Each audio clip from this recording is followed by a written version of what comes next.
Memory full है उसकी, कल ही कह रहे थे भैया, कल भी नहीं चला है।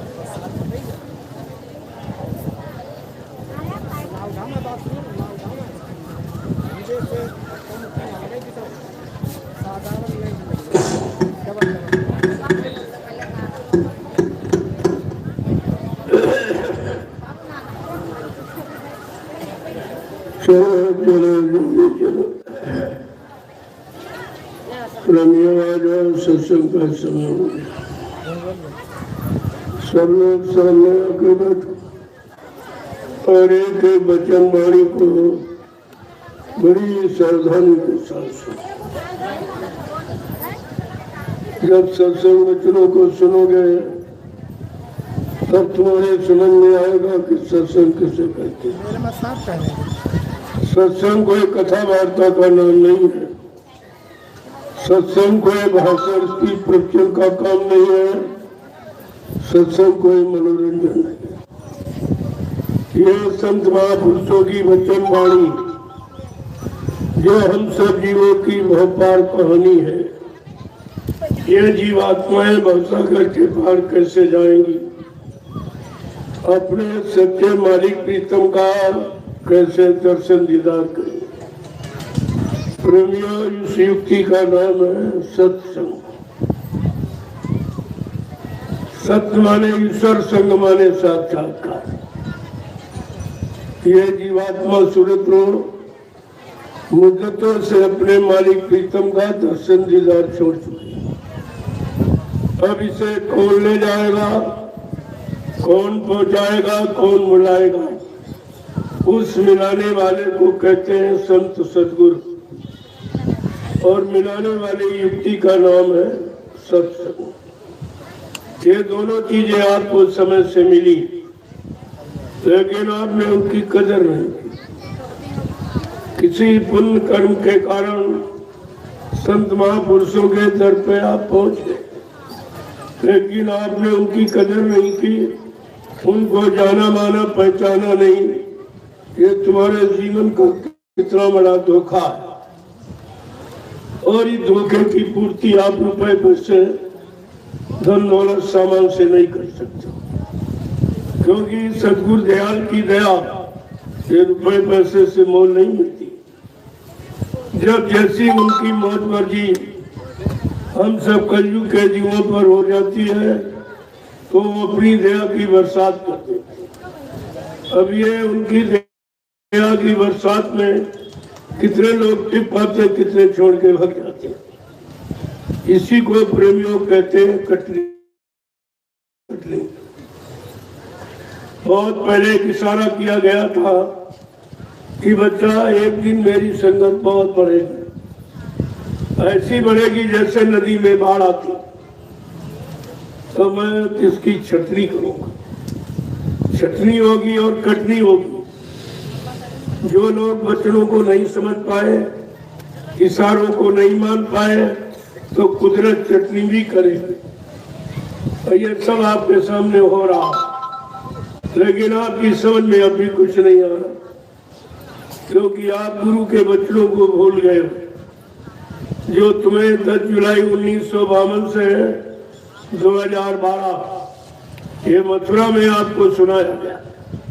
60 वर्ष आपको सुनाया गया, लेकिन बड़े अफसोस की बात कि आपके पास गुरु का एक भी वचन नहीं, एक भी वचन को आपने संभाल के नहीं रख पाए और सब शंका संदेह बोल ब्रह्म में चले गए।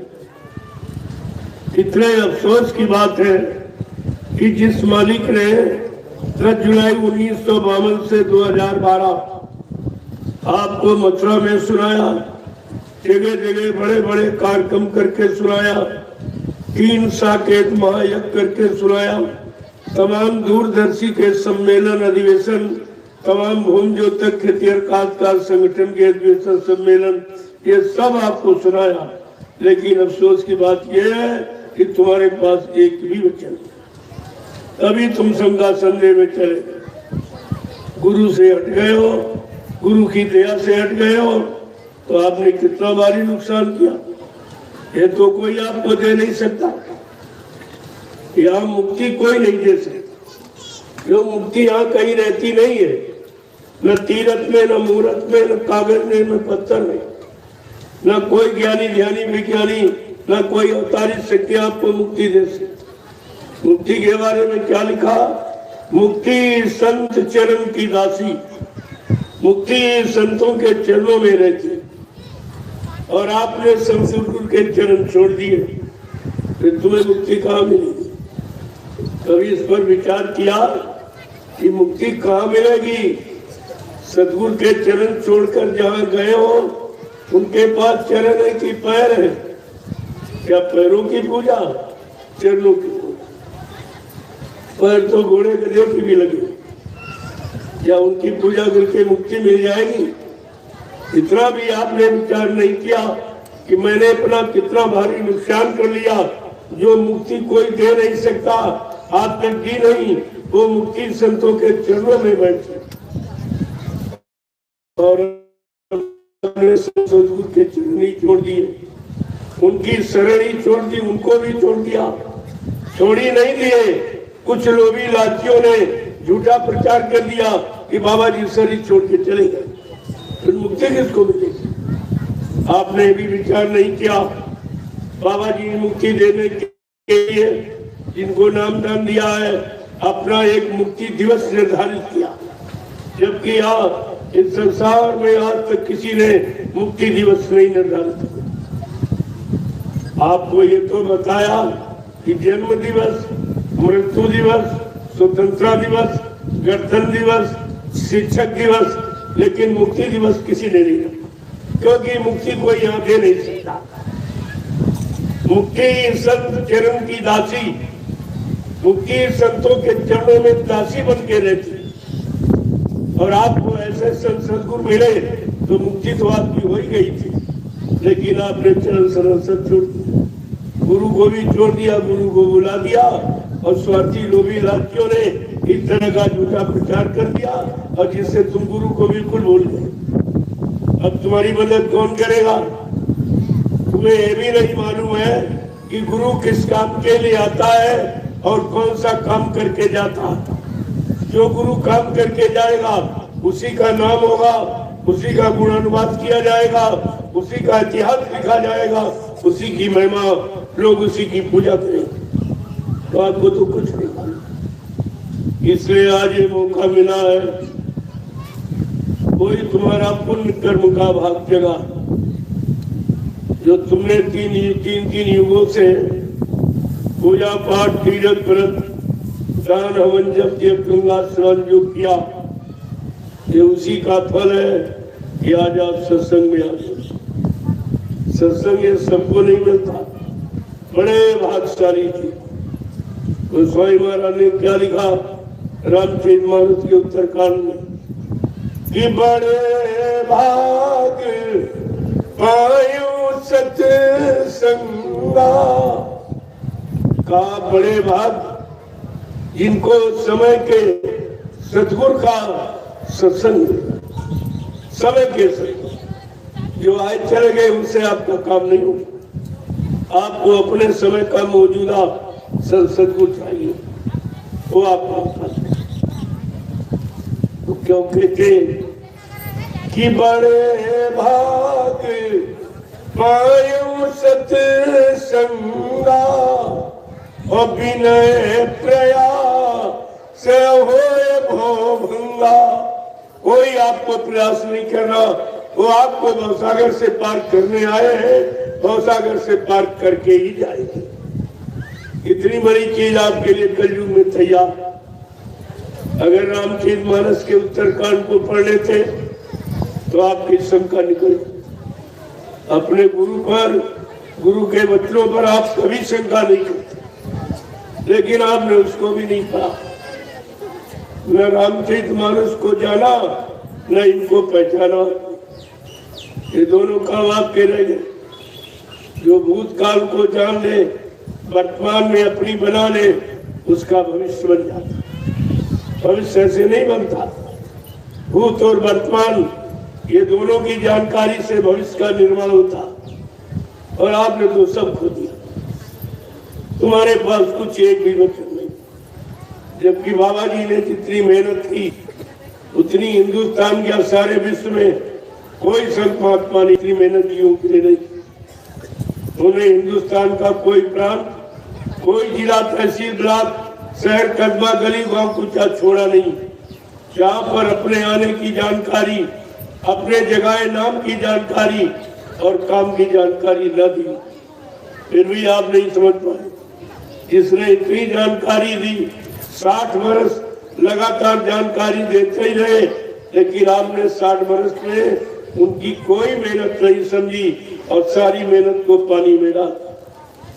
अब आपके पास रोना रह गया, रोना से कहाँ फरियाद करोगे? आगे मुसीबत खड़ी, बहुत बड़ी बड़ी बीमारियां तैयार खड़ी। इसीलिए उन बीमारियों से बचाने के लिए ये शाकाहारी बनाने का संदेश आपके सामने लाया गया कि अब भी अगर आप बचना चाहते हो, अपने बाल बच्चों को बचाना चाहते हो, घर गृहस्थी सामान बचाना चाहते हो, तो मेरी प्रार्थना स्वीकार करो। आप लोग सब परिवार शाकाहारी हो। मैं जानता कि आप महात्मा धर्मात्मा नहीं बन सकते, सच्चे ईमानदार आप मतलब नहीं बन पाए चरित्रवान, तो कम से कम शाकाहारी बन जाओ। अगर इसी से तुम्हारी मदद कर दी जाए, आने वाली आपत मुसीबतों से आपको बचा दिया जाए, तो इससे बड़ा और कौन सा काम हो। और ये काम कोई नहीं करे। प्राकृतिक विकोपों से आपको कोई बचा नहीं सकता, क्योंकि प्रकृति का संबंध सीधा महात्माओं से होता है। महात्मा प्रकृति को मनाकर आने वाली मुसीबत को रोक सकते हैं। बाकी हिंदुस्तान का विश्व में कोई ऐसा ज्ञानी ध्यानी विज्ञानी नहीं है जो आने वाली प्राकृतिक प्रकोपों को रोक ले और सब वो तैयार करे। तब आपसे कहा गया शाकाहारी बन जाओगे, बीमारियों से बच जाओगे।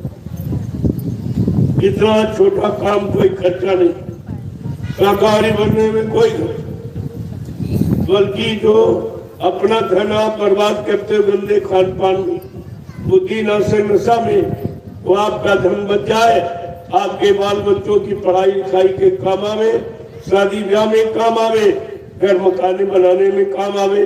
महात्मा सब तरफ से तुम्हारी मदद करना चाहते हैं, लेकिन तुम महात्माओं की बातें नहीं सुनते। तुम्हारी सोच जो सरल और मुफ्त, कोई पैसा नहीं, कोई लागत नहीं देनी, यानी मुफ्त में आपका ये काम कर रहे हैं। लेकिन दुनिया ऐसी बाबरी, कोई ग्राहक न बचा, कोई लेने वाला नहीं।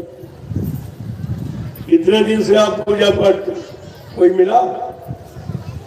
सच बताना, आप 3 युगों से पूजा पाठ कर, और जिसकी पूजा पाठ की वही तुमको नहीं मिला। न कोई देवी मिली, न कोई देवता मिला, न भगवान खुदा घाट, कुछ नहीं मिला। और मेहनत आपकी बेकार जा रही, और अभी जुटे पड़े उसी में, मिला भी नहीं और बंद भी नहीं करे। अरे खेती करते हो, अगर अनाज ना पैदा हो तो करोगे खेती? दुकान व्यापार करते हो, मुनाफा ना हो तो आप करेंगे? आप नौकरी करते हो और वेतन तनख्वाह न मिले, आप नौकरी करोगे? और ये तुम्हारा पूजा पाठ वाला न मालूम कब से कर रहे हो, और कोई बीमारी नहीं गई, कोई परेशानी नहीं गई, कोई झगड़े झंझट नहीं गए, कोई दुर्घटनाएं गई, कोई अकाल मौत नहीं गया, बल्कि और बढ़ गई। ये पूजा पाठ से काम बनने वाला नहीं है। इसीलिए आपको महात्मा चेतन पूजा की बात करते। तुम जल पूजा में लगे रहे, कोई कागज में, कोई पत्थर में, कोई पानी में, कोई तीरथ में, कोई मूर्त में। इनमें कौन बैठा? कौन इनमें बैठा जो तुम्हारी परेशानी दूर कर देगा, या कौन तुम्हारी मुसीबत को दूर कर देगा? कौन तुम्हारी प्रार्थना सुनेगा, और कौन तुम्हारा दिया हुआ स्वीकार करेगा, और कौन तुमको आशीर्वाद प्रदान देगा? इनमें तो कुछ है नहीं। ऐसा नहीं, धर्मशास्त्रों ने भी आपको समझा, लेकिन तुम किसी की बात मानी नहीं। तुम धर्मशास्त्रों ने साफ साफ कहा, नाहम बसामि वैकुंठे योगिना हृदय न चा मम भक्त्वा यत्र गायन्ति तत्र तिष्ठामि नारदा। भगवान क्या कह रहे हैं? ऐ नारद जी, तुम कहाँ जाओ, तुम मुझको खोज रहे हो, मैं वहां कभी नहीं रहता। न कागज में, न पानी में, न पत्थर में, न तीरथ में न मूरत में, मैं तो आत्मा स्वरूप तुम्हारे सबके अंदर बैठा हूँ। आत्मा परमात्मा का, ये परमात्मा की सच्ची मूर्ति हमारे सबके शरीर के अंदर बैठी है। तो परमात्मा में तो आज काल से मिला हुआ, लेकिन अंश रूप में मिला। अब ये प्रश्न यहाँ पर छिड़ गया कि अंश अपनी अंशी को कैसे प्राप्त हो। बस इसी बात की समस्या है कि ये जीवात्मा परमात्मा से कैसे मिले, कैसे अपने घर जाएगी, कैसे अपने पिया प्रीतम मालिक से मिलेगी। इस बात की समस्या है। इसी समस्या को सुलझाने के लिए संत महापुरुष आए, क्योंकि कोई संत महात्मा ही जीवात्मा को जगा सकता। ऋषि मुनि नहीं जगा पाए, हजारों वर्ष तपस्या जंगलों में करते रहे, शरीर को सुखा दिया, हड्डियों को गला दिया, लेकिन जीवात्मा नहीं जगा पाए। बड़े बड़े योगी योग साधना करते रहे, लेकिन जीवात्मा नहीं जगा। बड़े बड़े ध्यानी विज्ञानी ध्यान करते रहे, विज्ञान बढ़ाते रहे, लेकिन जीवात्मा नहीं जगा। जिनको तुमने भगवान कहा, त्रेता के राम, द्वापर के कृष्ण, उन्होंने यहाँ रात पार धन दौलत पाने के लिए मार काट और हिंसा और कत्लेआम किया, लेकिन उन्होंने जीवात्मा नहीं जगा। ये काम उनका भी नहीं हुआ। वो काम आपका होना जो किसी का नहीं, लेकिन जो काम करने आया उसको तुमने पहचान नहीं पाया, बिल्कुल नहीं पहचान पाया। उन्होंने अपनी एक नहीं हजारों पहचान आपको। और जरा सुन लीजिए कि बाबा जी ने क्या क्या वादा किया। मैं और कुछ कहने नहीं आया हूँ, ना हमको और कुछ कहने की जरूरत। महापुरुषों के वचनों को सारे हिंदुस्तान में प्रसारित करता हूँ। अपनी कोई बात नहीं, ना अपने मान सम्मान सामान के लिए, ना कोई रुपए पैसे लेने के, ये काम नहीं करता, क्योंकि हमारे गुरु ने मुझे भिखारी नहीं बनाया। नामदान दिया, कहा जल्दी से जीवात्मा जगा लो। जिसकी जीवात्मा जाग जाएगी, उस महात्मा के कदमों में हिंदुस्तान के लोग ये सारा धन दौलत अपना न्यौछावर करते। प्रेमियों, तो ऐसा कहो।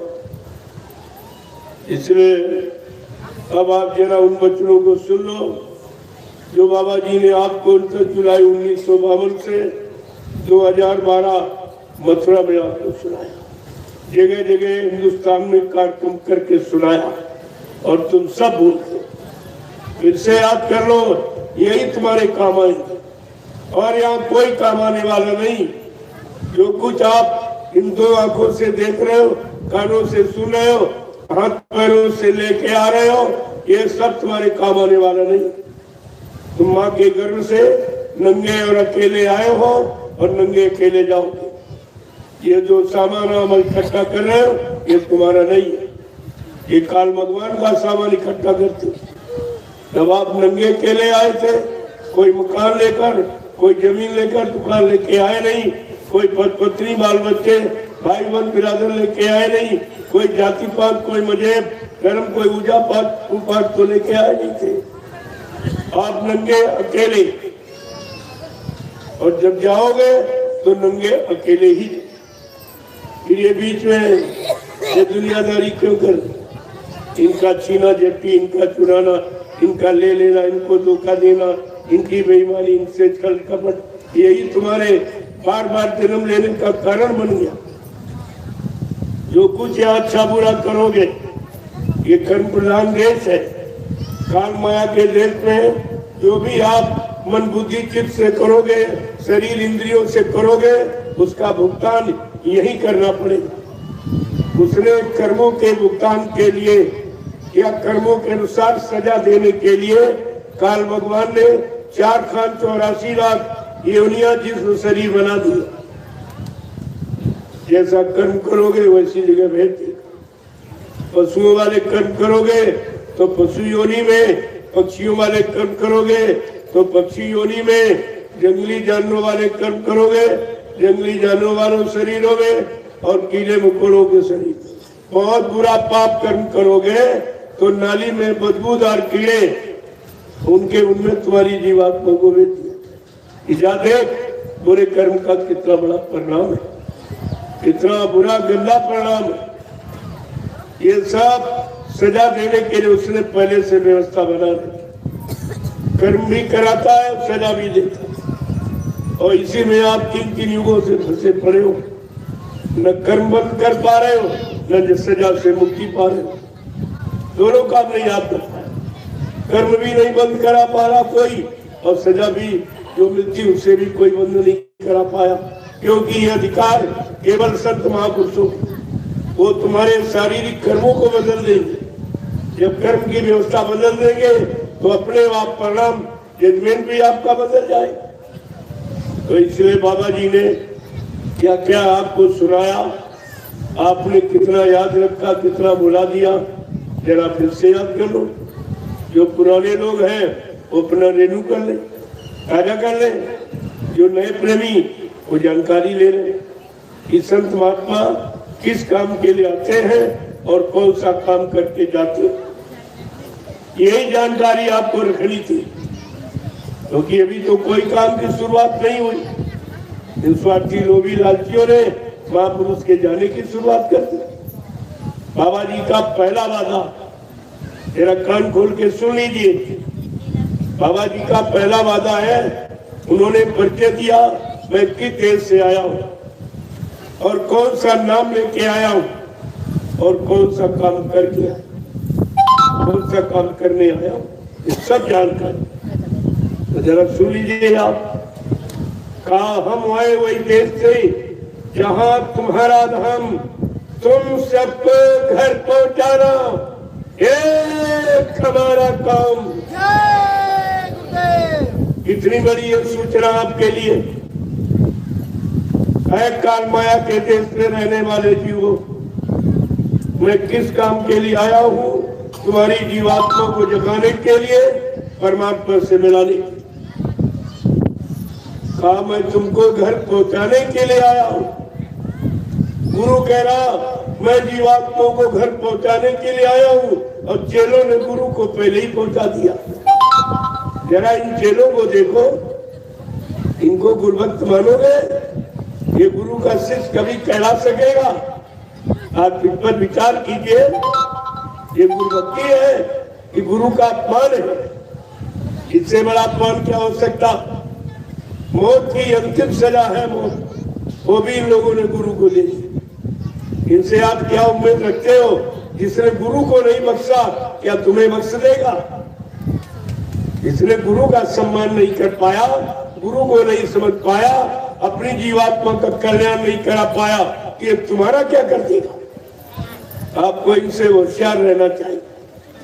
बाबा जी ने पहले ही आपसे कहा था, कुछ काल ने अपने जीवों को सत्संग में भेज दिया। बच्चा उन जीवों से होशियार रहना। वो सत्संग में तो आ गए, लेकिन न सत्संग सुनेंगे न सुनने देंगे, न गुरु के वचनों को समझने देंगे, न गुरु के वचनों पर, न गुरु पर विश्वास करने देंगे, और न नाम की कमाई करने देंगे।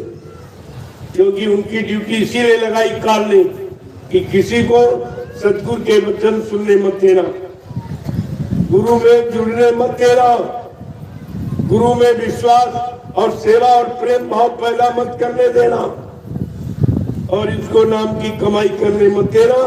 न सारी जीवात्माएं जाग जाएंगी और सब अपने घर चली जाएंगी, मेरा देश खाली हो जाएगा, मैं राज हुकूमत किस पर करूंगा? इतनी बड़ी चिंता काल को हो गई। जब से दयाल ने अपना कदम काल की नगरी में रखा, तब से दयाल की बहुत चिंता हो गई। लेकिन प्रेमियों, इतनी ज्यादा चिंता काल को जीवों को फंसाने की है, उससे करोड़ों गुना ज्यादा चिंता दयाल को अपने जीवों को जगाने की है। जय गुरुदेव। प्रेमी, इस बात का तुम्हें ध्यान रखना। काल कभी कुछ नहीं कर सकता अगर दयाल की शरण में पड़े रहो, दयाल के में विश्वास रखे रहो, उनके बच्चों को मानते रहो, उनमें श्रद्धा सेवा भाव करते रहो, तो फिर तुम काल के काल में कभी नहीं था और आपने ये कुछ नहीं किया, सब मिला। दूसरा वादा क्या किया बाबा जी, बहुत सागर भरमो नहीं, ये प्रताप हमार निश्चय करके मान ले तो तुरंत उतारू पार। आप पार जाने के लिए तो आए ही हो, पार जाने की प्रार्थना करते हो और जा कहाँ रहे हो, जहाँ जा रहे हो वहाँ कोई पार करेगा? काहे से पार करेगा? किसी के पास नाम नौका है, किसी ने नाम को जगाया सिद्ध किया है तो पार कैसे कर देगा? लेकिन तुमने सत्संग सुना ही नहीं। पार वही ले जाएगा जो नाम नौका लेके आता, कभी अपनी नाम रूपी नौका पर बिठाकर तुम्हें पार करेगा। ऐसे कौन कर देगा? और बाबा जी ने भी आपसे कहा कि बच्चा मैं अब की बार जय गुरुदेव नाम का इतना बड़ा जहाज लेके आया हूँ, अगर सारा विश्व मेरे जय गुरुदेव नाम जहाज पर बैठ जाए तो मेरे जहाज का एक कोना ही भरेगा। तो प्रेमियों क्या जहाज खाली चला गया? अब की तो तुम्हारी किसी को कोई जीवात्मा नहीं है, अभी कोई जीवात्मा जगी नहीं, नाम जहाज पर बैठी नहीं, पार गई नहीं, और ये लोगों ने गुरु को पहले फिर तुम्हें कौन पहुंचाएगा?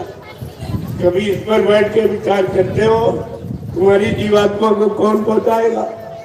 अरे इनसे कहो, पूछो कि बाबा जी ने कहा कि मैं कलयुग को भगाऊंगा और सतयुग को लाऊंगा, क्या ये काम तुम लोग कर सकते हो? पूछो उनसे, बड़े प्रेम से पूछो, क्या आप ये काम कर सकते हो? क्या आप हमारी जीवात्मा को जगा सकते हो, परमात्मा से मिला सकते हो, या तुम्हारे किसी के पास नाम जहाज है जिस पर बैठा कर हमारी जीवात्मा को घर पहुंचा सकते हो?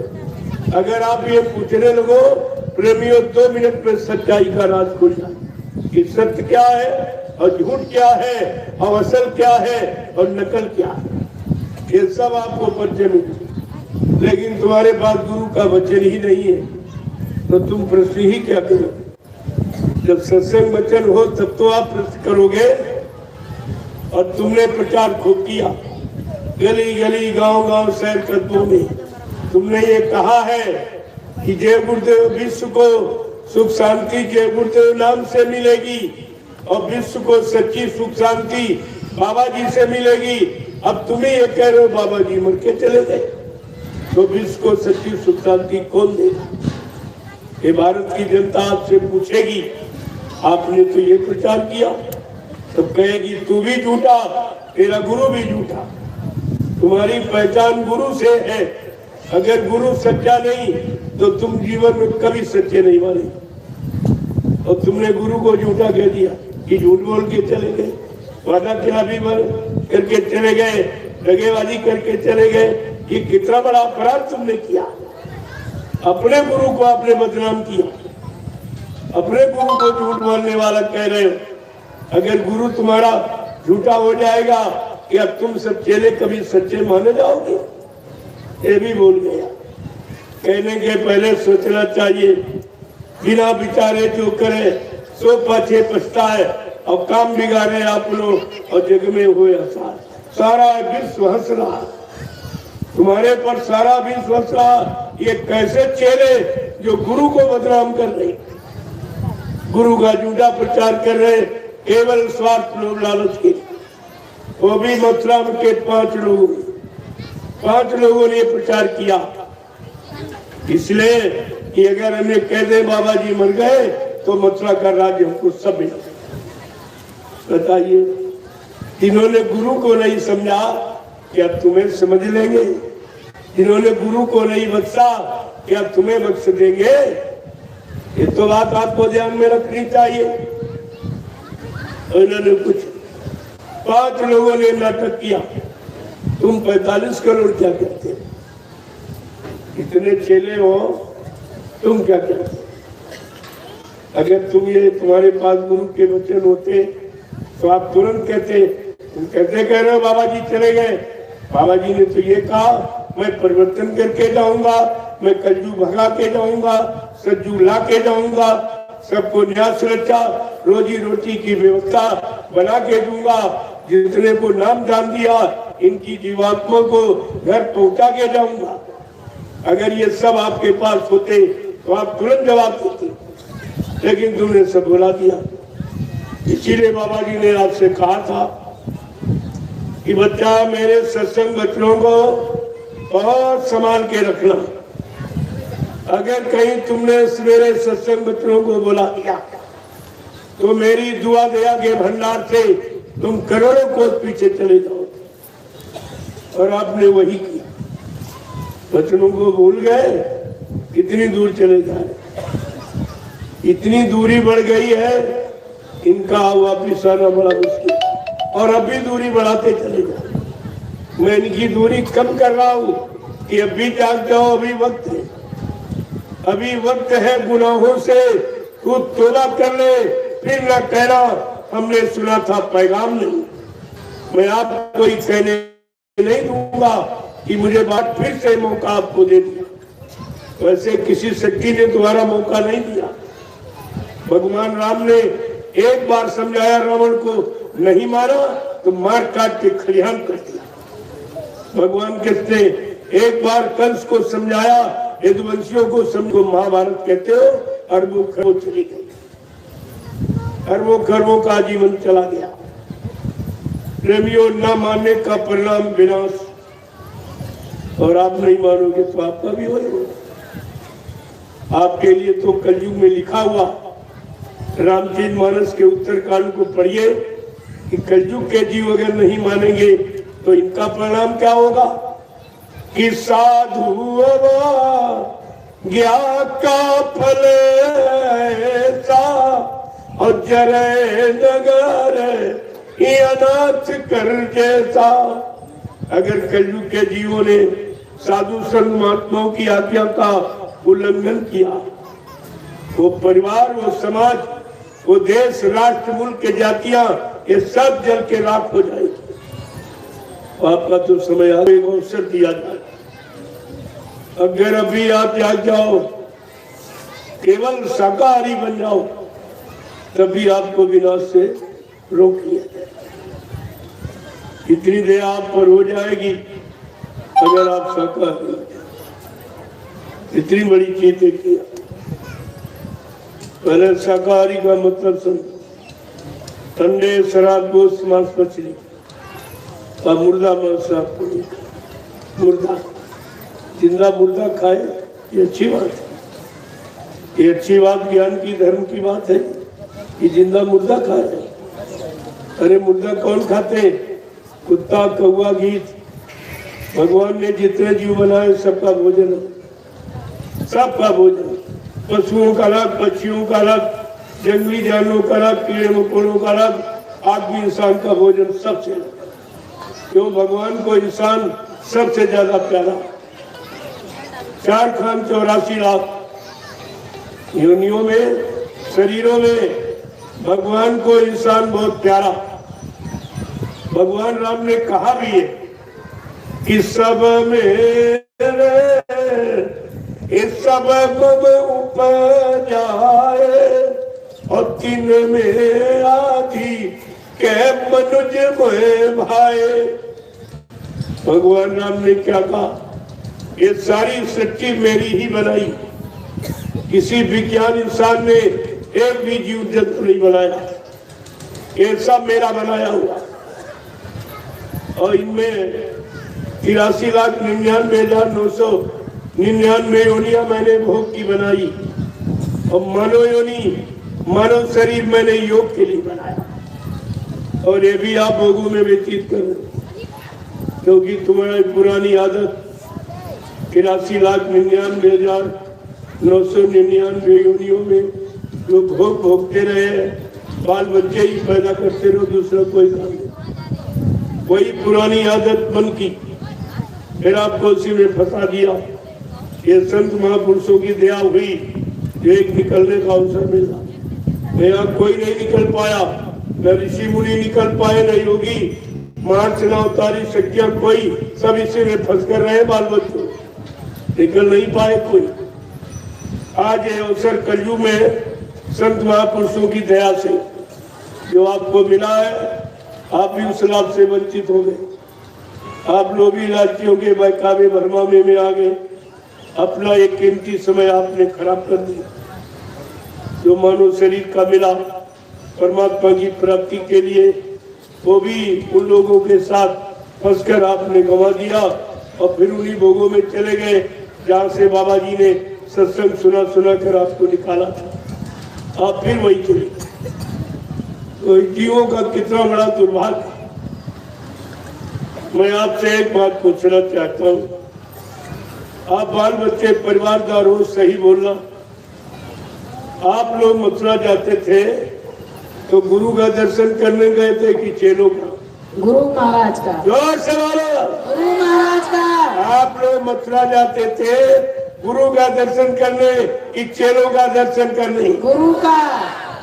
आप मथुरा जाते थे गुरु की सुनने कि चेलों की सुनने गए थे? गुरु की।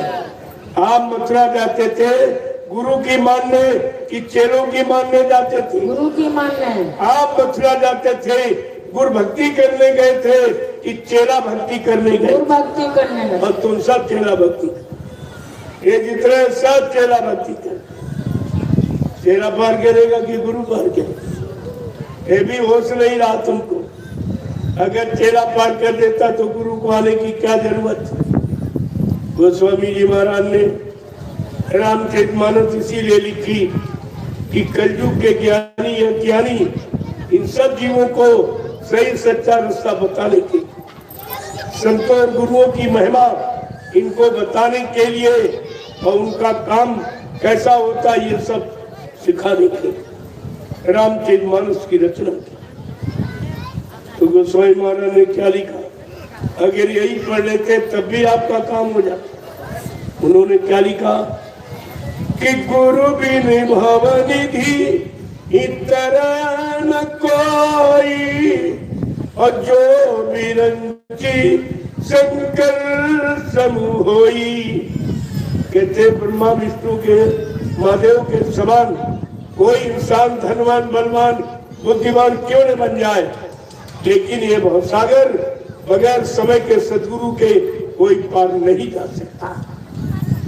अगर आप ये पढ़ लेते कम से कम इतनी बड़ी शंका से बच जाते। इतनी भूल आप बड़ी नहीं करते, इतना बारी अपने जीवन का नुकसान नहीं करते। ये सब जानकारी के लिए लिखा गया।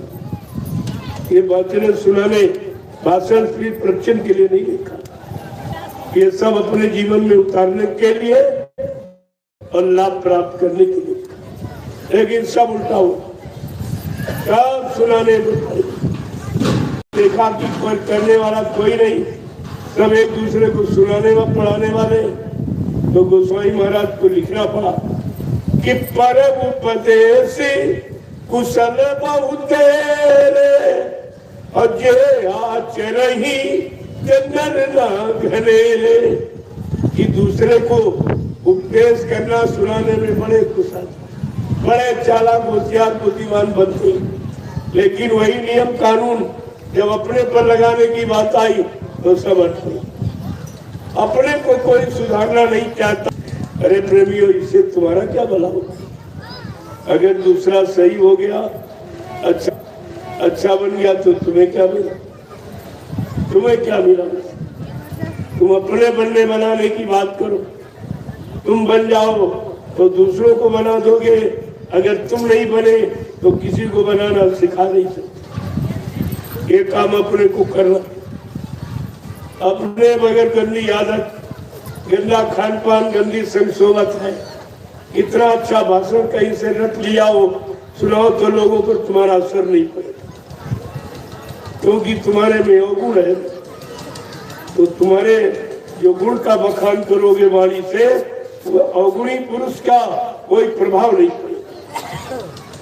एक समय की बात है कि एक सेठ के एक इकलौता बेटा था। तो बेचारा गुड़ बहुत खाता था, गुड़ खाता था बहुत। सेठ जी बहुत परेशान हो गए। तमाम डॉक्टर वैद्य हकीमों को दिखाया तो लोग कहते भाई ये कोई बीमारी नहीं है, तो आदत है। हमारे पास बीमारी की दवा है, आदत ठीक बदलने की दवा। बहुत बेचारे परेशान, बेटा दिन पर दिन कमजोर होता जा रहा है। तो उन्होंने गांधी महात्मा का नाम सुना, कहा हो सकता चलो महात्मा के पास चले, कोई न कोई जरूर उनके पास इसका समाधान हो। तो सेठ जी गांधी महात्मा के पास पहुंचे, कहने लगे आप गांधी महात्मा? कहा हाँ, लोग कहते हैं।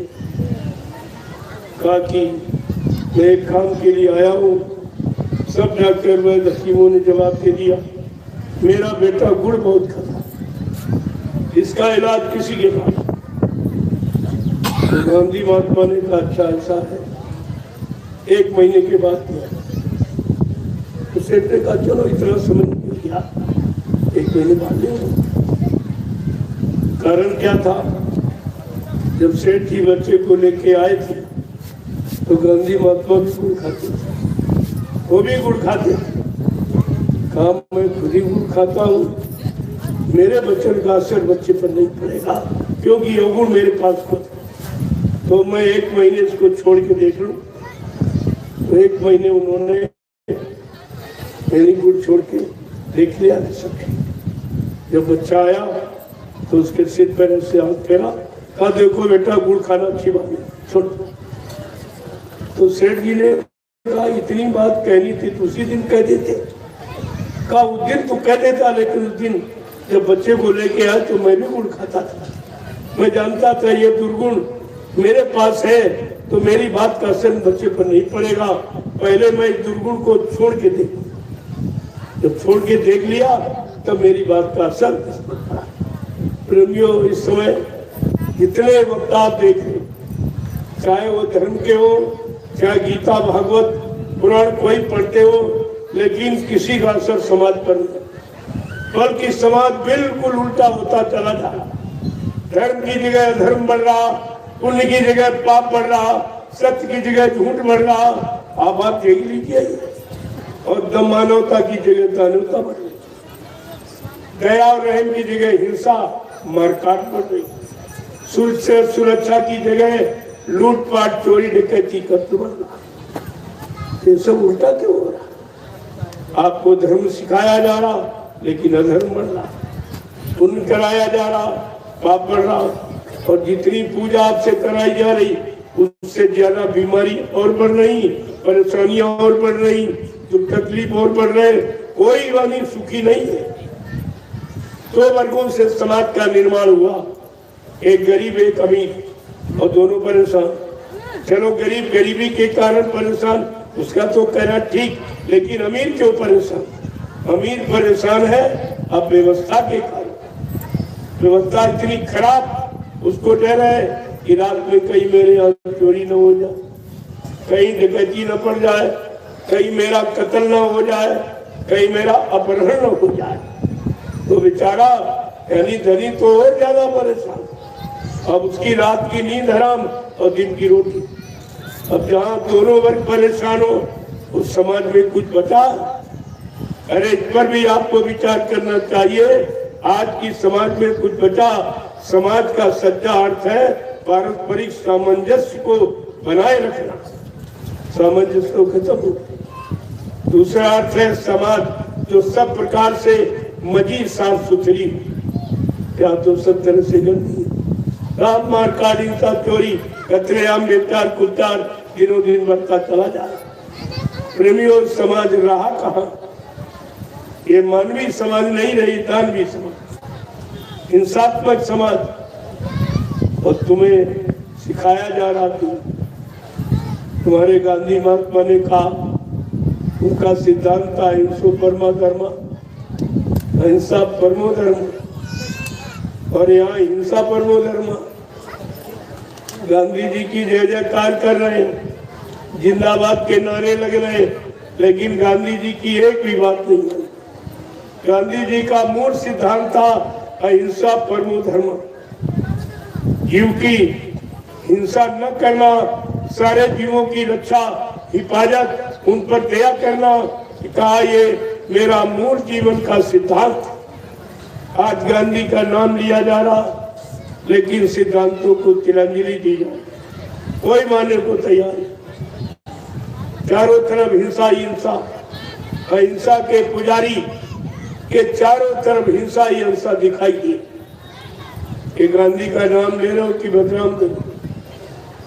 कि गांधी को बदनाम कर रहे हो कि उनकी आप मजदूरी कर रहे हो?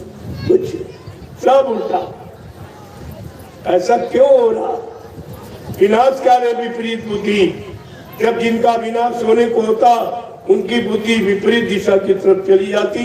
चाहे जितना कितनी अच्छी सच्ची बात को उनकी समझ में नहीं आती, क्योंकि उनका पापों का और स्वार्थ लोभ लालच का घड़ा भर गया।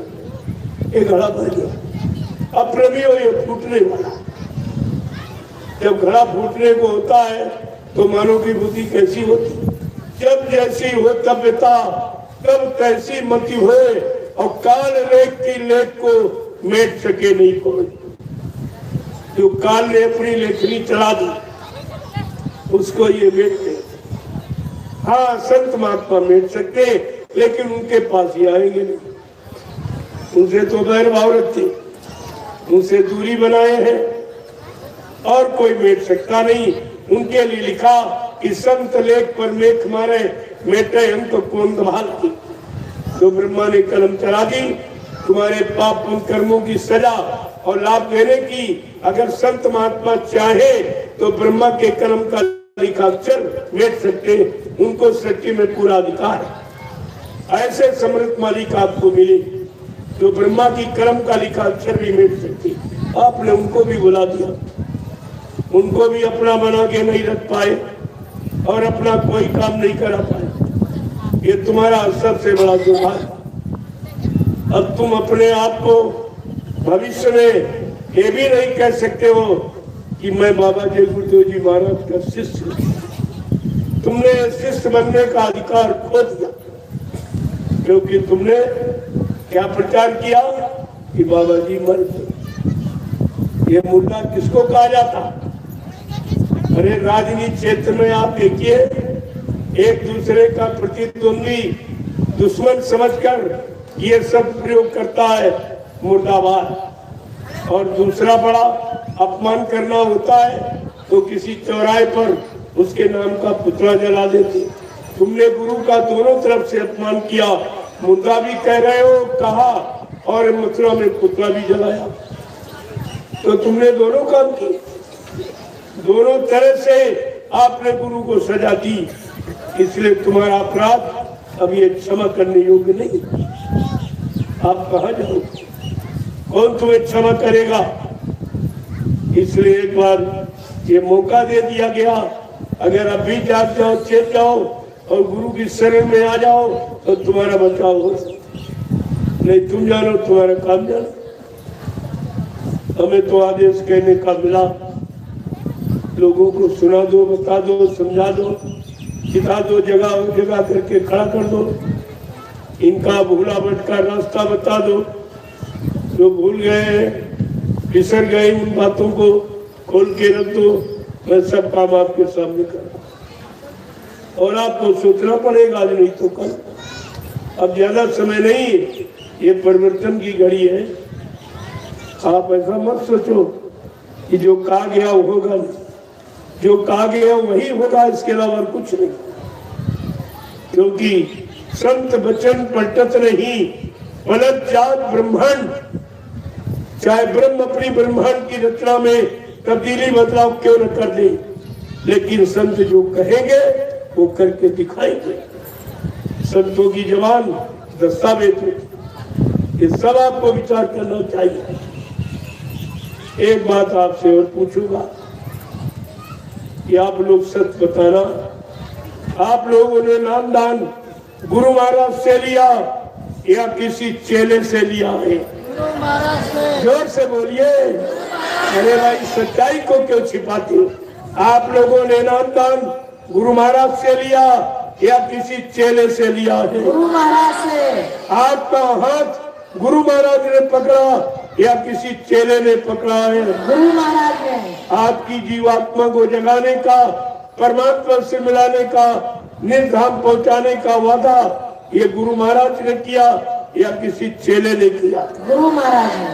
और जा कहाँ रहे?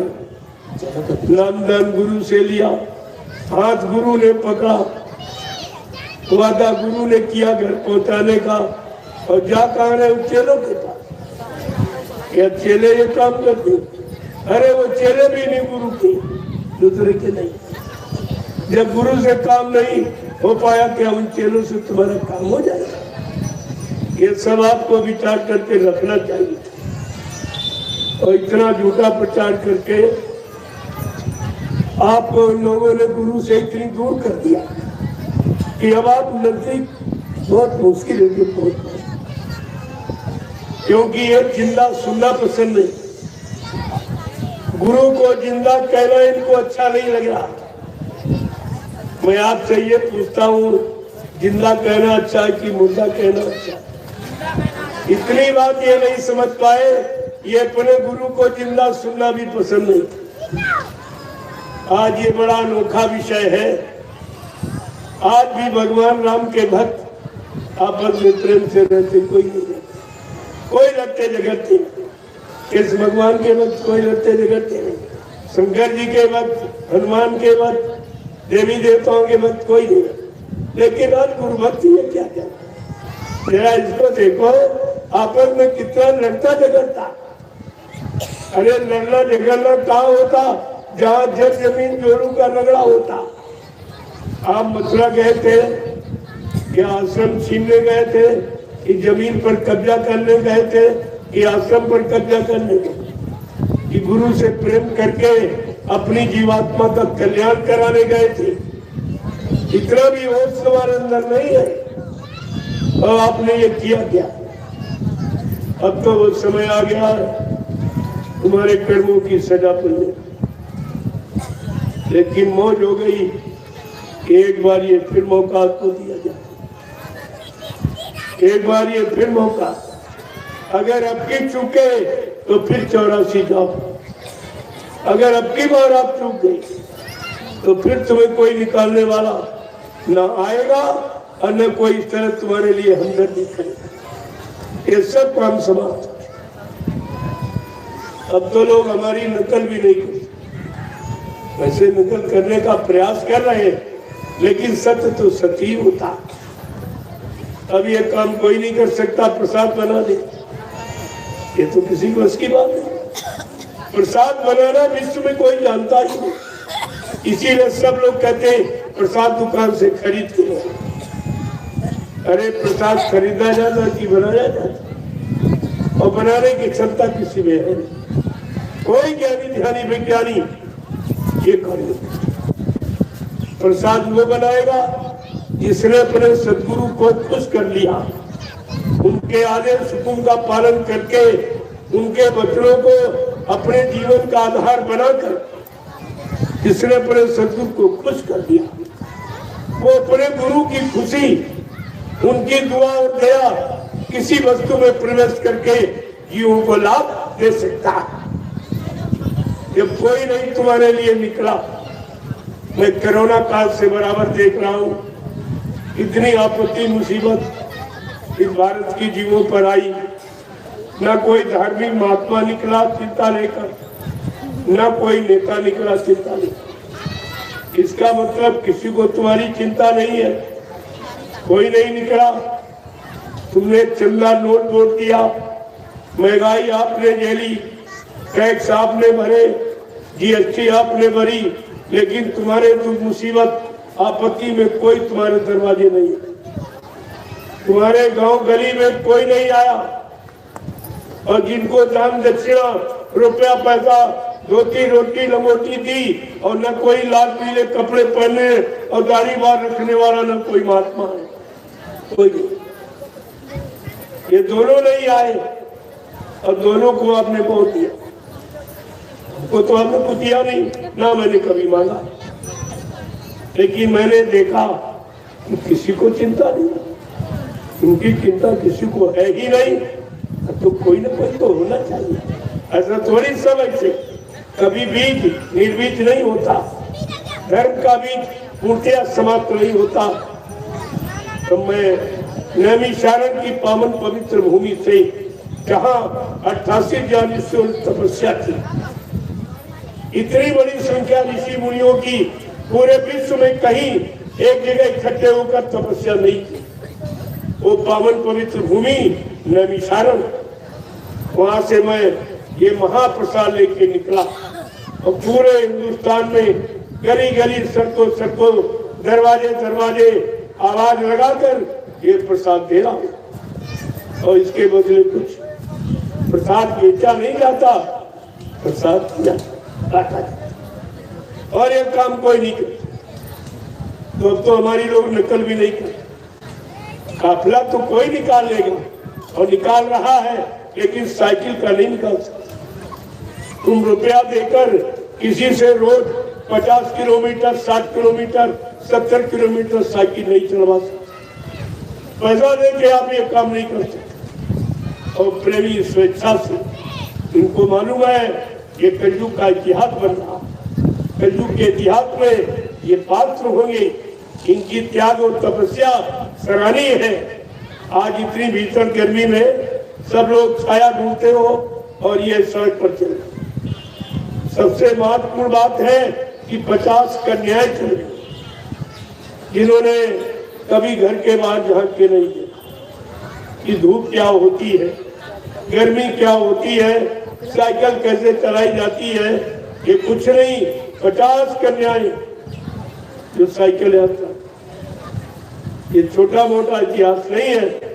और ये काम कोई न कर सकता और न कोई करा सकता। मैं चैलेंज के साथ कहता हूं कि कोई नकल तो लोग कर रहे हैं मेरी काफिला, लेकिन मेरे तरीके से नहीं आता।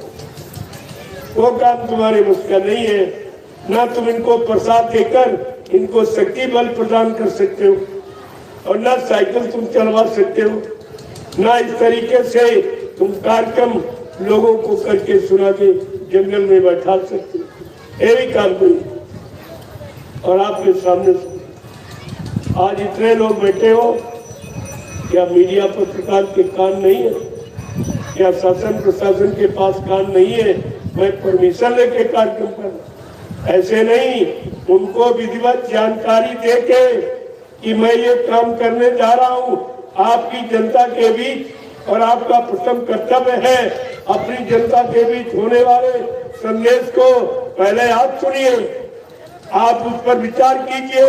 ये संदेश इस समय जरूरत है कि नहीं देश समाज के लिए, इसकी आवश्यकता, और इसके बिना ये कोई काम नहीं कर सकते। ये तो इनको करना ही पड़ेगा। अगर आज मान जाए तो मैं इनका काम किए देता हूं। इनको करने की जरूरत नहीं, केवल ये अपनी जगह बैठे मान्यता देते हैं। मैं ये सब काम करके दिखा दूंगा कि देश में अनुशासन कैसे आएगा, लोगों में एक दूसरे के प्रेम श्रद्धा सेवा भाव कैसे जगेंगे, ये सब मैं करके दिखा रहा हूँ।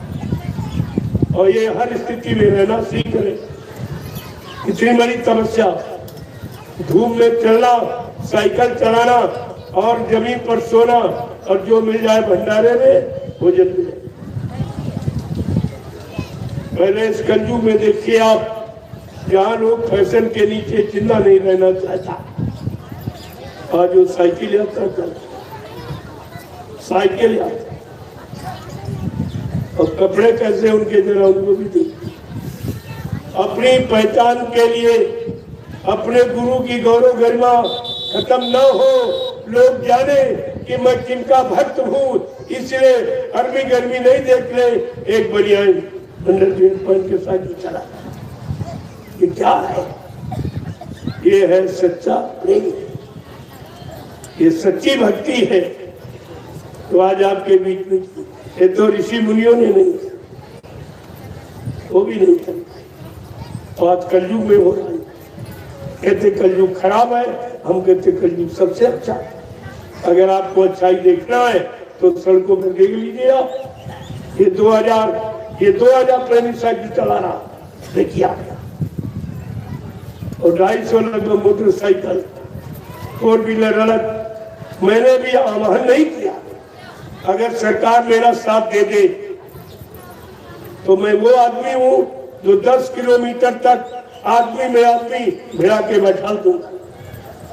मेरे पास इतने लोग अभी तो कुछ नहीं। अगर पीलीभीत जिले की आप संख्या देखना चाहते हैं तो एक जगह जहाँ मेरा 5 दिवसीय या 7 दिवसीय सत्संग होता वहां आके आप देख लीजिए। ये मीडिया पत्र गिन नहीं पाएगा, फेल हो जाएगा। ये फेल तो ऐसे हमारे कार्यक्रम से सब फेल, किसी की बुद्धि नहीं काम कर रही।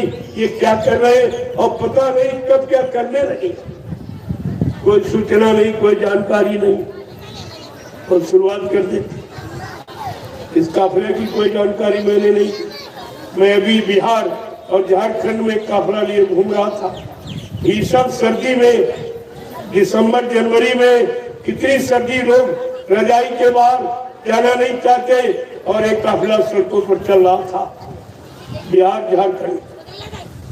क्या उसके तुरंत बाद मैं आपके यहाँ 9 जिलों में यहाँ पश्चिमी उत्तर प्रदेश, इसके बाद फिर इधर पूर्वांचल है, ये और तमाम है, तमाम प्रांत है। धीरे धीरे ये सबको जानकारी देने के लिए ये काफिले का रूप अपनाया जाएगा। इससे कोई नुकसान नहीं, किसी का नुकसान नहीं, न राजनीति वालों का, न धर्म नीति वालों का, न ग्रामीण गांव में रहने वाले लोगों, क्योंकि हमारे लोग कोई नुकसान नहीं। बहुत अनुशासन में चलते सड़क पर, आधी सड़क छोड़ के। अगर इतना आदमी और किसी मिशन या किसी राजनीतिक पार्टी का निकले तो सारी सड़कें जाम हो जाएगी, निकलना मुश्किल हो जाएगा, और दुकानें सब लूट लेंगे, खाना नहीं। और गांव में फसलें तो खेतों में खड़ी है भी नुकसान कर डाले। लेकिन मेरा एक भी आदमी, इनको अनुसारित करके रखा गया कि तुम सड़क पर चलोगे, तुम्हारा निशाना केवल पड़ाव हो कि मुझे उस पड़ाव पर पहुंचना। कुछ ये तुम्हारी गुरुभक्ति है, ये गुरु अनुशासन में जब रहोगे तो दया पाने के पूरे अधिकारी रहोगे, पूरी दया आपको मिलेगी। आप चिंता क्यों करते, केवल निशाना काम का रखो। जो काम, जो सेवा मिल जाए, तुम्हारे कर्म काटने के लिए वही बहुत। तुम अपना दिमाग बुद्धि क्यों लगाते हो और फिर परेशान चिंतित रहते हो? क्या तुम चिंता करके कुछ बना सकते हो या सोच करके कुछ बना सकते हो? तुम अपना समय खराब करोगे और अलग हो जाओगे, लेकिन मिलेगा कुछ नहीं। तो बहुत सोच समझ कर रहने करने दीजिए। यहाँ जो प्रचार किया लोगों ने वो बिल्कुल झूठ किया। जो बाबा जी के बारे में प्रचार किया सब, मैंने इनसे प्रमाण मांगा। अरे भाई, मौत का कोई प्रमाण तो दे दीजिए। कैसे कहते हो बाबा जी मर गए? दूसरी बात, जब आपने ये कहा बाबा जी ने शरीर छोड़ दिया और मथुरा में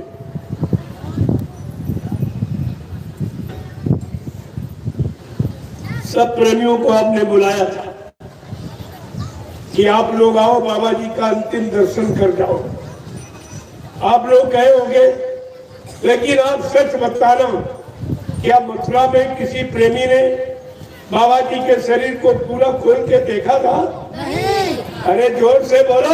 नहीं। क्या बाबा जी के शरीर को पूरा खोल के देखा था? नहीं। या पूरा शरीर खोल के दिखाया गया था? नहीं। फिर तुमने कैसे मान लिया? अगर कोई कह दे तुम्हारा पिता मर गया और लाश न दिखाई जाए, क्या बिना देखे आप विश्वास करोगे? या बिना देखे 13वीं मनाओगे, बात मुड़वाओगे? और तुमने तो सब कुछ कर डाला। ये भी नहीं सोचा, अरे हजारों संत आश्रम ये हिंदुस्तान में बने, इसी संत आश्रम में जाके आप पूछ रहे थे, किसी महात्मा के शरीर छोड़ने पर उसे जलाया गया है, ये समाधि दी गई, ये जानकारी कर लेते आप। महात्मा को जलाया नहीं जा सकता, समाधि।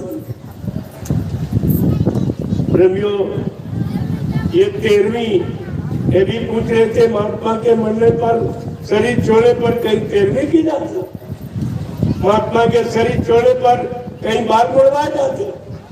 ये सब क्या किया? एक तो सांसारिक रीति रिवाज है। क्या गुरु सांसारिक थे, आध्यात्मिक नहीं थे? संत नहीं थे, सदगुरु नहीं थे। आपने क्या समझा?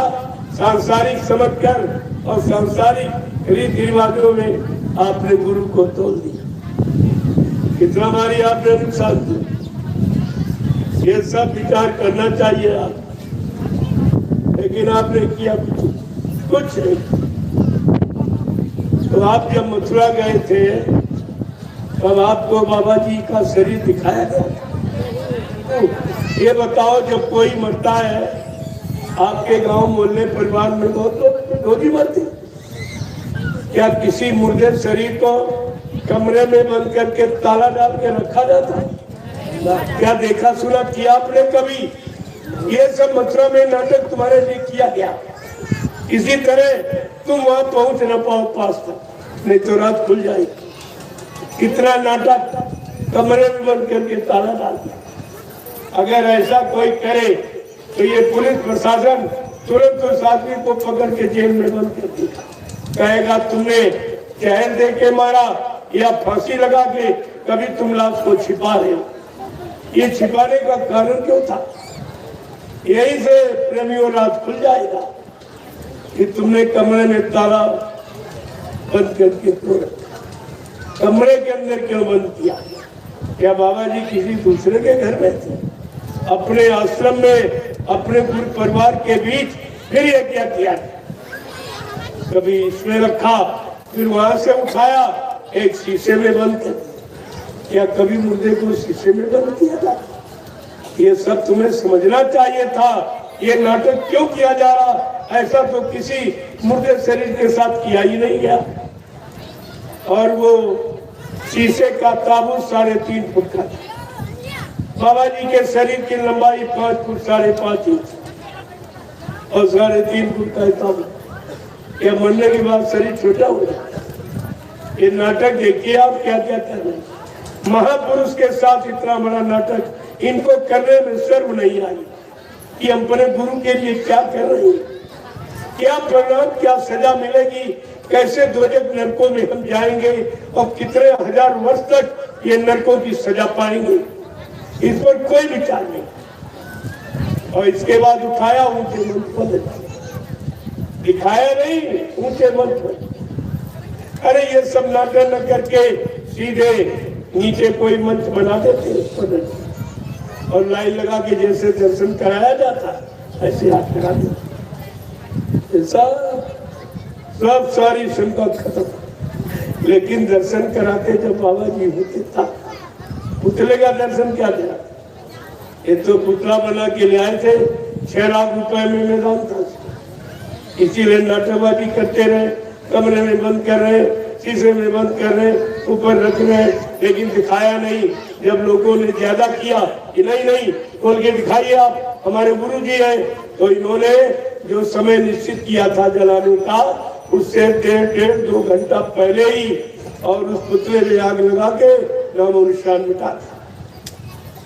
तुमको नहीं दिखाया और फिर भी तुम अल्लाह बचाए घूम रहे हो। अभी ये सजा पाने का काम क्यों करते?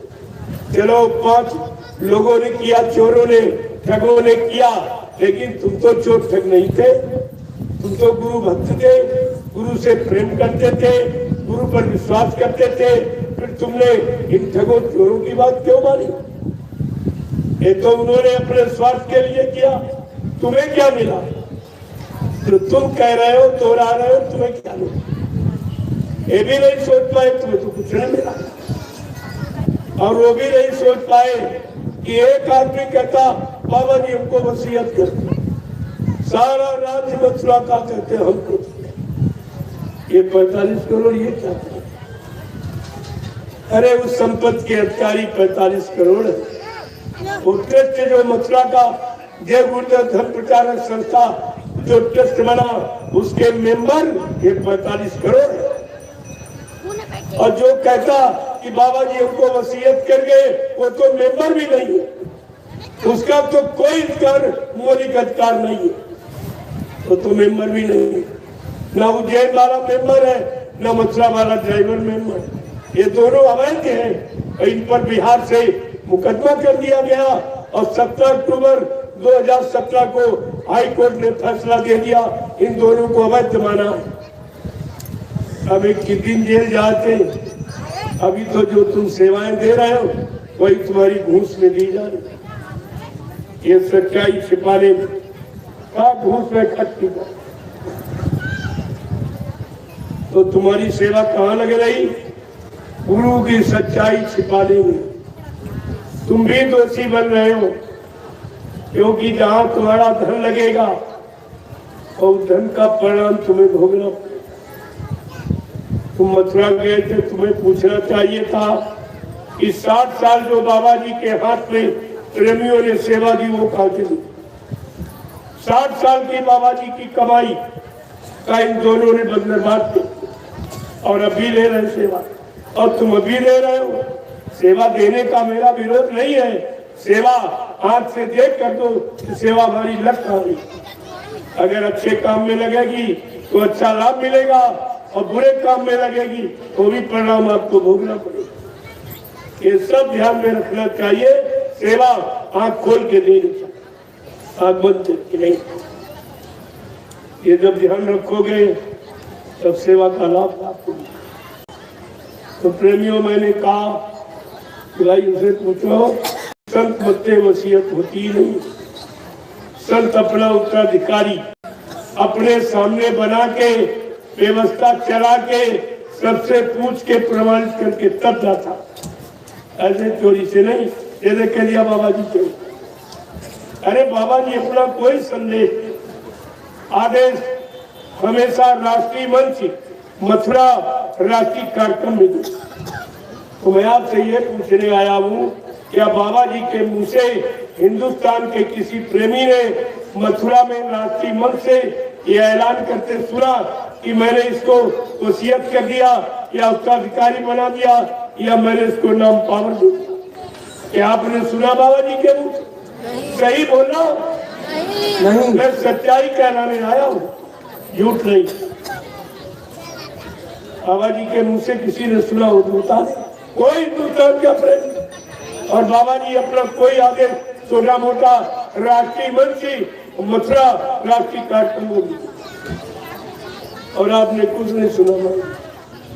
गुरु की नहीं सुनी, चेलों की सुनी। गुरु की नहीं मानी, चेलों की मानी। अब कहाँ चेले ले गए? जब वो जहाँ हो जा रहे वही तुमको घसीट के ले जाए। वो तो नर्क की तैयारी कर रहे और तुम्हें भी उसी नर्क में लिए जा रहे, और तुम्हें होश नहीं कि हम जा कहाँ रहे। ये सब विचार करना चाहिए। ऐसे नामदान का एवी सब जिनका प्रचार किया 4 अप्रैल 2005, ये लिख लो तारीख, कोई नहीं बताएगा। एक बिहार से व्यक्ति आया, उसने मथुरा में पूछा कि स्वामी जी हमारे पिताजी नामदान देने लगे। कहते स्वामी जी का हुक्म हो गया। बाबा जी ने तुरंत हस्तलिखित पत्र भारत के समस्त संगठनों को भेजा, कहा कि मैंने हिंदुस्तान में किसी को भी नामदान देने का कोई अधिकार नहीं दिया, हमारी अभी कोई ऐसी मौज नहीं। 2010 में बाबा जी ने फिर एक आदेश जारी किया कि मैंने आज तक जितने आदेश दिए सारे आदेशों को निरस्त कर रहा हूँ। बच्चा न मेरे यहाँ कोई अध्यक्ष बनेगा, न मंत्री बनेगा, न वक्ता प्रवक्ता बनेगा। सब लोग सेवादार बनो, भजना नंदी बनो। परिवर्तन सेवादारों से, भजना नंदियों से होगा, अध्यक्ष मंत्रियों से, वक्ताओं से, नेताओं से। इस धार्मिक धरा पर न कभी परिवर्तन हुआ और न कभी होगा। ये सब आपको ध्यान रखना चाहिए। 2011 में बाबा जी ने फिर एक आदेश जारी किया, दोबारा फिर कहा कि मैंने हिंदुस्तान में किसी को नामदान देने का कोई अधिकार नहीं दिया, क्योंकि अभी नामदान देने के काबिल कोई नहीं। जो जीवात्मा को जगा लेगा परमात्मा से मिला लेगा। परमात्मा के दरबार का दरबानी आने जाने वाला वो नामदान दे। या जो 7 जन्म आगे 7 जन्म पीछे जीव के पाप कर्मों को धोना जानता है वो नामदान। ऐसे प्रेमी नामदान नहीं होते। और बाबा जी ने कितनी बार सत्संगों में कहा, सब कुछ करना एक ही बच्चा नामदान। ये सबसे गंदा काम है। जो कर्मों की गंदगी धोना जानता, पाप कर्मों की गंदगी में बहुत बदबू, इतनी मनमूत्र में गंदगी बदबू नहीं जितनी पाप कर्मों में। इसलिए ये काम कभी मत। और ये जब बाबा जी नामदान देते थे और ये दोहराता था, उस समय भी दोहराता था, तब यही कहता था अखबार वालों, अगर नामदान को तुम लिखना छापना मत। जो नए प्रेमी आए हो, लिखा कागज मिल जाए ले लेना, नहीं कागज पर लिख के याद कर लेना और कागज फाड़ के जला देना। किसी को दिखाना मत। अगर किसी नए प्रेमी को दिखा दोगे तो उसका कोई फायदा नहीं होगा, तुम्हारा नुकसान हो जाएगा।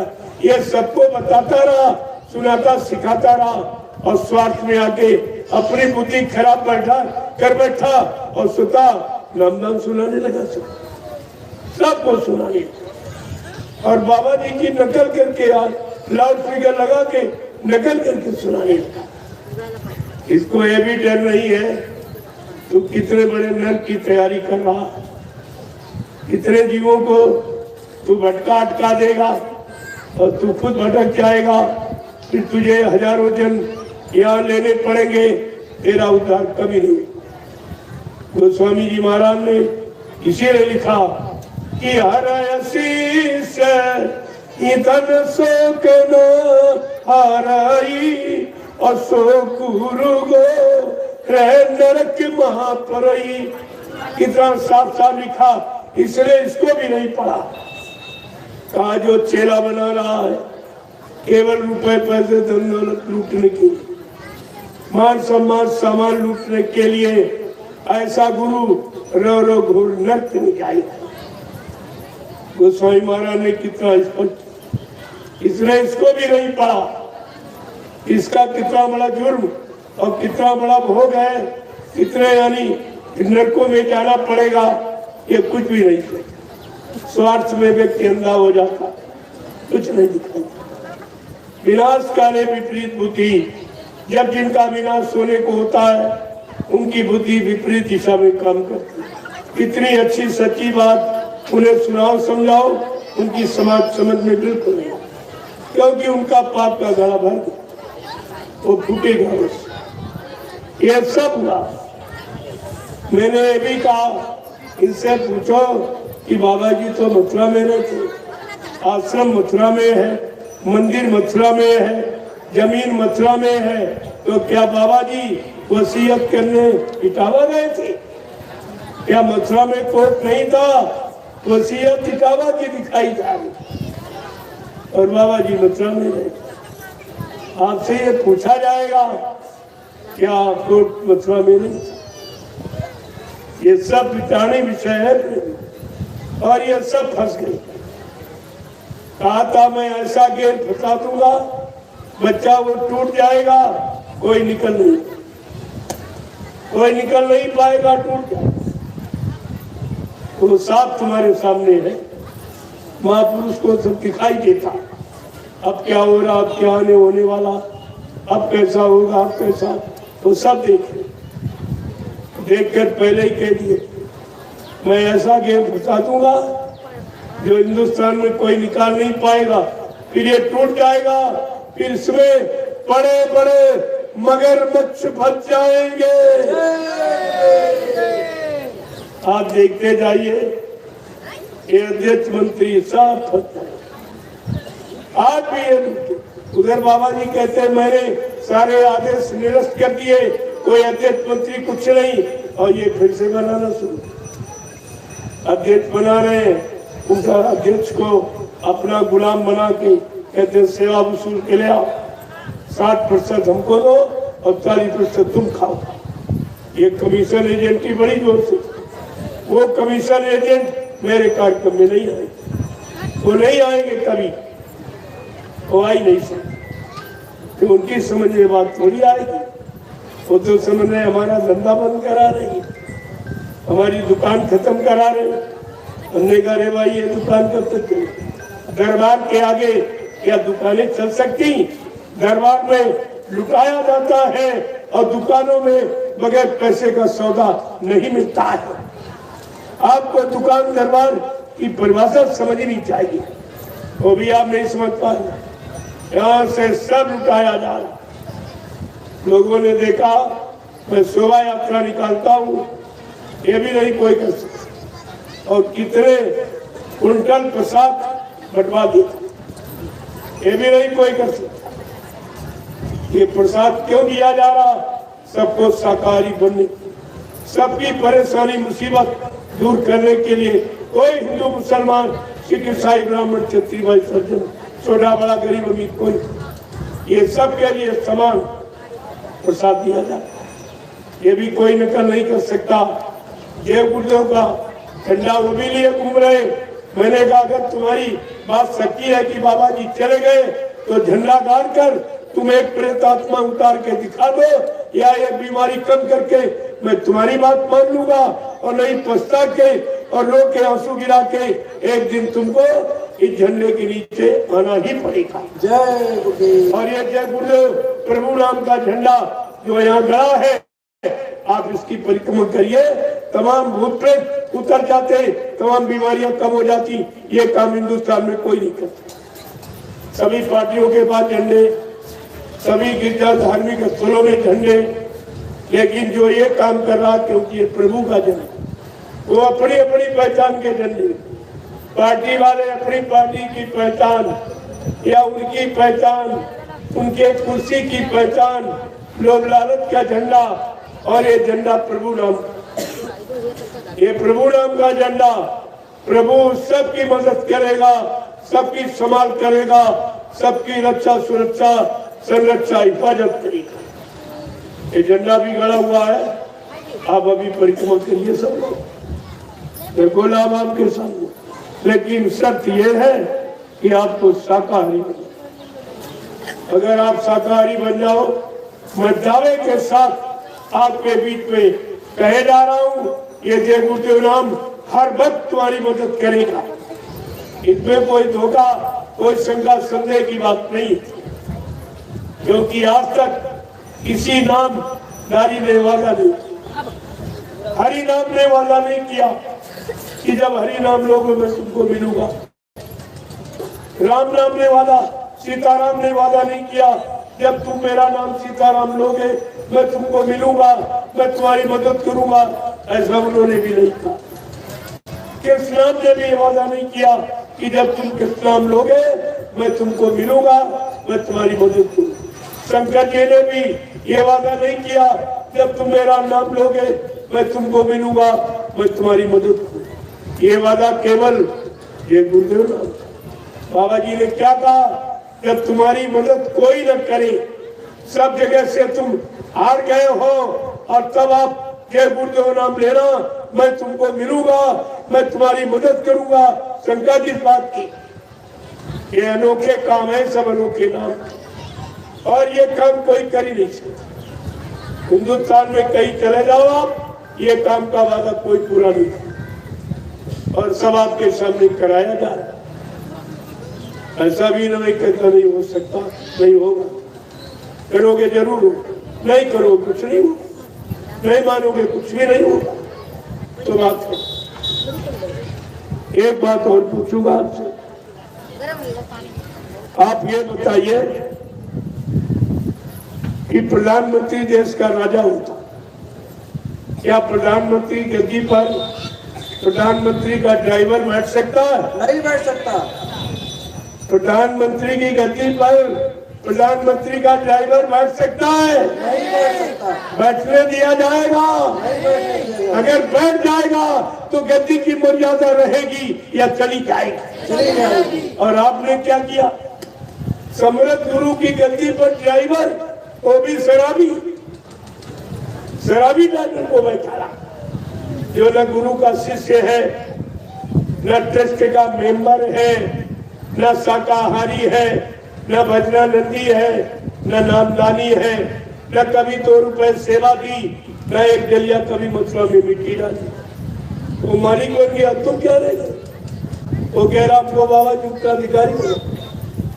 वो मालिक बन गया सारी संपत्ति का, जो 2.5-3 बरस गाड़ी चलाई, और तुम ये 300 साल से मिट्टी ढो रहे मथुरा में, सेवा कर रहे हो, सेवा दे रहे हो, तो तुम्हें कुछ नहीं मिला। तुम इतने बुद्धिहीन बने रहे कि कुछ कह भी नहीं सके। अरे तू 2.5-3 बरस का ड्राइवर और तू तो हर महीने तनख्वाह लेता। तुझे अधिकारी बनने का क्या काम, कहाँ आदेश? प्रेमियों, जरा पढ़े लिखे हो, बुद्धि का प्रयोग करो। किसी संस्था ट्रस्ट का रूल रेगुलेशन पढ़ के देखो। बायराज नियम सिद्धांत की यानी ड्राइवर संस्था का व्यक्ति नहीं होता, ड्राइवर प्राइवेट नौकर होता जो हर महीने तनख्वाह लेता। वो आज भी तनख्वाह ले रहा ड्राइवर। अगर ड्राइवरी की तनख्वाह न ना, जो बाबा जी की सुरक्षा के लिए उसको रिवॉल्वर इशू किया गया था, वो इसका चला जाएगा, वो जमा हो जाएगा। इसलिए आज भी अपने को ड्राइवर कह के तनख्वाह लेता है। तुम सब कितने भ्रमित हो कि 2.5-3 बरस गाड़ी, ऐसे तो बाबा जी की गाड़ी हजारों लोगों ने चलाई, सब कहे हमको अधिकार, हमको दिया, तीनी में झगड़ा हो जाएगा। आपको ये समझना चाहिए, ये सब जानकारी आपको, ये सब झूठा और नामदान कौन देता है वो भी जरा समझ लो, तुम्हारी बुद्धि खुल जाए। सर्वप्रथम कबीरदास आए, उन्होंने साहब नाम जगाया। जब साहब नाम जगा लिया तब जीवों को नामदान देना शुरू किया। शिवदयाल सिंह महाराज ने राधा स्वामी नाम जगाया, तब जीवों को नामदान देना शुरू किया। गुरु नानक देव जी महाराज ने वाहे गुरु नाम जगाया, तब जीवों को नामदान देना शुरू किया। और बाबा जी ने जब जय गुरुदेव नाम जगा लिया, तब जीवों को नामदान देना शुरू। मैं उज्जैन गया इससे कहने के लिए, अरे तू भी कोई नाम जगा ले। अगर तुझे नामदान देने का बहुत शौक है, गुरु बनने का बहुत तेरे अंदर शौक है, तू भी नाम जगा ले, नामदान दे, तेरा भी मान लिया जाए। लेकिन बिना संत की मर्यादा के अनुसार ये कोई बात नहीं मानी जाती, सब झूठा प्रचार।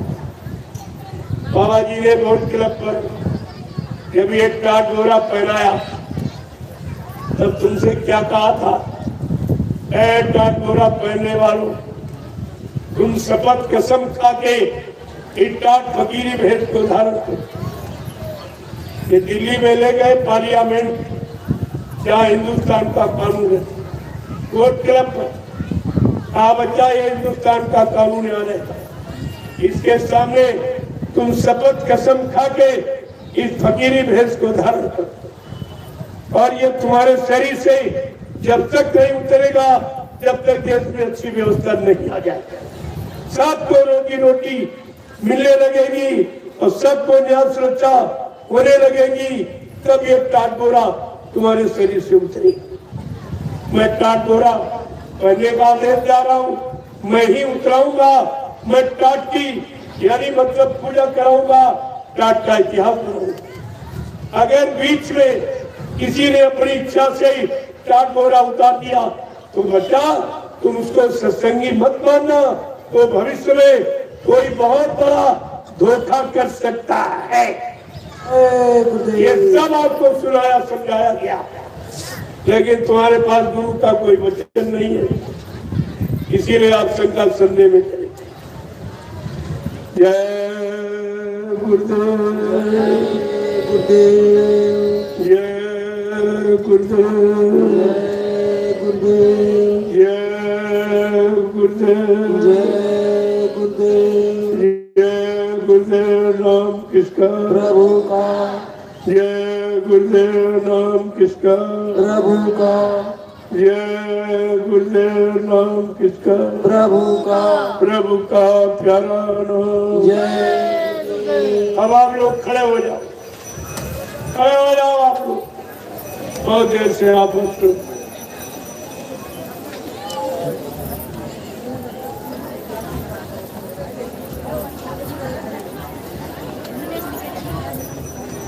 देखो, हमारा खड़े होने का मतलब पहले आप समझ लो।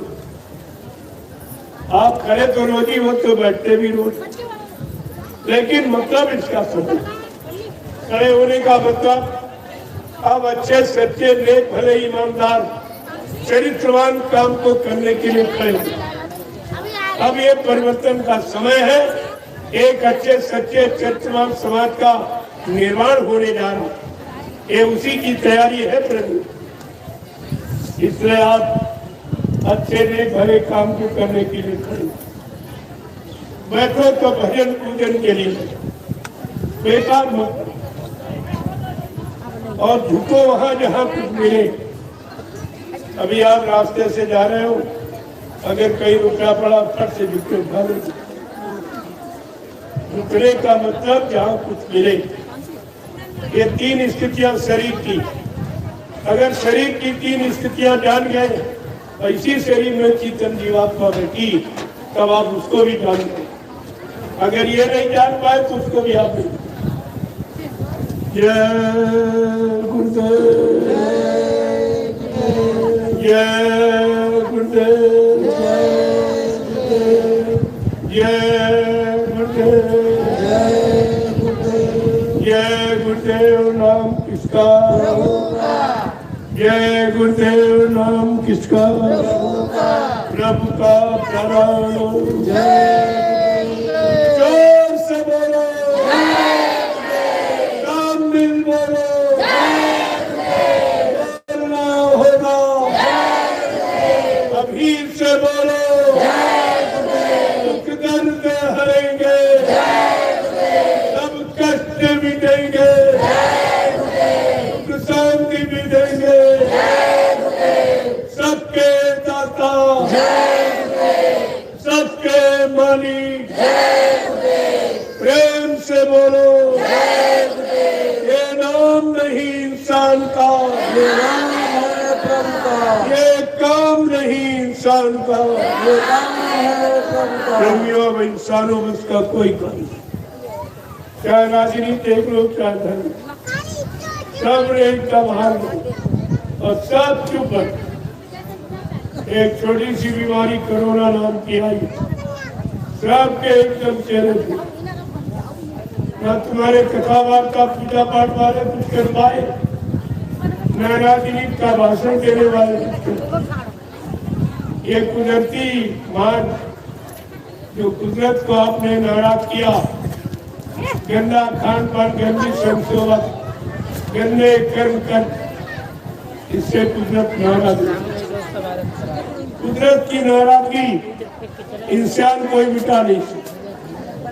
वो तो संत महात्माओं को मालूम है कि कुदरत की नाराजगी कैसे हटेगी, क्योंकि संत महात्माओं का सीधा संबंध कुदरत से होता है।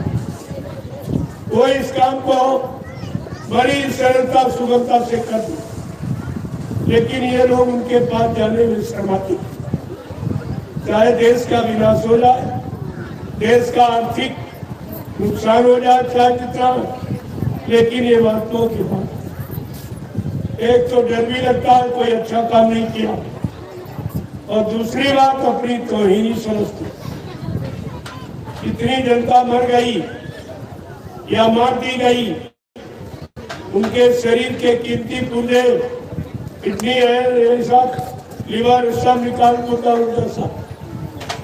के बेच। ये कोरोना बीमारी नहीं थी, व्यापार था, और तुम कुछ नहीं समझ पाए। इतना भय पैदा कर दिया कि पत्नी पति के शरीर को घर में रखना नहीं चाहिए। कहती इनको कहीं ले जाओ, घर से कोई नहीं, अस्पताल में देखने नहीं जाना, मर गया कभी नहीं जाती, शरीर भी नहीं, मुद्दा नहीं लेना चाहती। तो वो तो बिल्कुल स्वतंत्र हो गए। अब इस शरीर के साथ हम चाहे कुछ करें, घर परिवार वाला कोई नहीं आएगा लेने। इतना डर भय पैदा कर दिया और शरीर से व्यापार हुआ।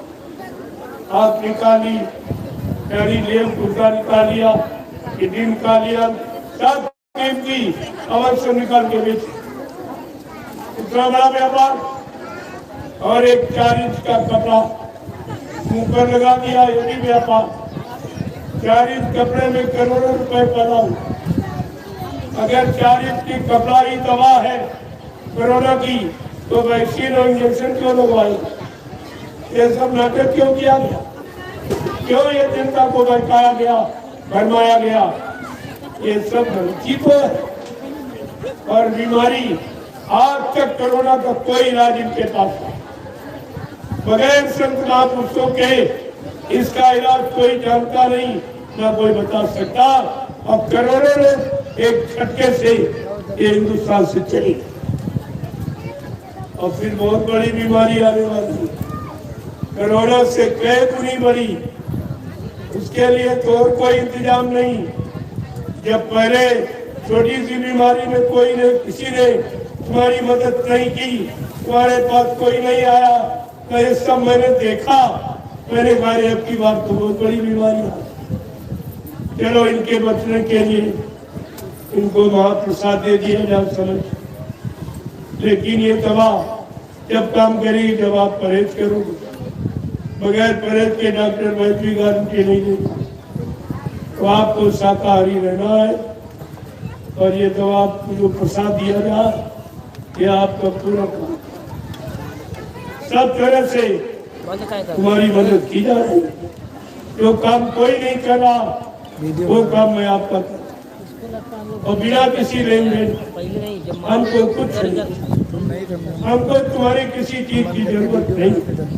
हाँ तुम्हारी जरूरत है, तुम्हारे सामान की धन की जरूरत नहीं, लेकिन तुम्हारी जरूरत, क्योंकि इंसान का शरीर एक बार नहीं मिलता। करोड़ों जन्मों की तपस्या, करोड़ों जन्मों के पुण्य, करोड़ों जन्मों की सेवाएं जब आपने इकट्ठी की, उनका उदय होने का वक्त आया, तब ये पावन पवित्र घड़ी मानव शरीर को आपको आज ये आपका व्यर्थ में न जाए उसकी तो चिंता है। तभी आपके लिए महाप्रसाद लेके आया, अब आप उसको ले लो। जय गुरुदेव, जय गुरुदेव। आप लाइन से खड़े हो जाओ और ये महाप्रसाद मैं आपका दर्शन करूंगा। आप बाल बच्चे परिवार छोड़ के ऐसी गर्मी धूप में आए हो, ये छोटी मोटी एक तपस्या आपकी है। ऐसे तपस्वी त्यागी का दर्शन करना, इनको प्रणाम करना तो हमारा लक्ष्य है। जो काम हिंदुस्तान में कोई नहीं कर, मैं आपके सामने करके दिखा रहा हूँ। जय गुरुदेव। अब आप लाइन से खड़े, तब तक आप हिंदे की प्रार्थना करें। अभी भीड़ है,